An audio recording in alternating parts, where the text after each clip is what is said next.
प्यारे बच्चों, आज हम एक लड़के की कहानी सुनेंगे। लड़के का नाम मोहम्मद बिन कमर है। मोहम्मद बिन कमर बहुत अच्छा बच्चा है। सुबह जागता है, नमाज पढ़ने मस्जिद जाता है। मोहम्मद को वर्जिश करना बहुत पसंद है। महद पार्क में दौड़ता है, बहुत शौक से भागता है। मोहम्मद अपने दोस्तों से भी कहता है, सुबह जागा करो और वर्जिश किया करो। करने से सारा दिन अच्छा गुजरता है, सुस्ती भी नहीं आती। दौड़ने के अलावा भी बहुत तरह की वर्जिश करता है, जिससे वो 64 वाव चाबद रहता है। मोहम्मद पंचिंग बैग से भी वर्जिश करता है।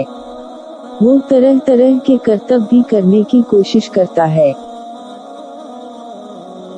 मोहम्मद को जानवरों से बहुत प्यार है। वो जानवरों का बहुत ख्याल भी रखता है।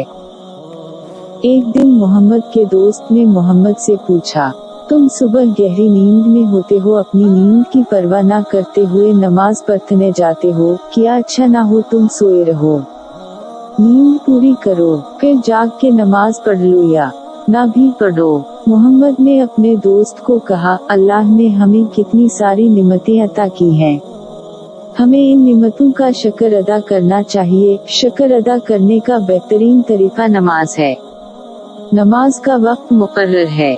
हमें वक्त की पाबंदी के साथ नमाज अदा करनी चाहिए। सुबह जागकर नमाज पढ़ने से मेरी नींद खराब नहीं होती, बल्कि दिन का आगाज नमाज से करके मैं सारा दिन पुरसुकून रहता हूँ और सुबह जागने से सेहत भी अच्छी रहती है।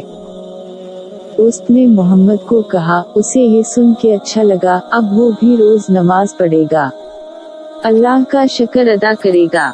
मोहम्मद बहुत खुश हुआ। दोनों दोस्त रोज 5 वक्त की नमाज मस्जिद में अदा करते, मिलकर पार्क जाते, मिलकर दौड़ते। प्यारे बच्चों, हमें भी नमाज वक्त पे अदा करनी चाहिए और अल्लाह का शुक्र अदा करना चाहिए। वीडियो अच्छी लगी तो लाइक कर दी, चैनल को सब्सक्राइब कर दी, दोस्तों के साथ शेयर करें। शुक्रिया।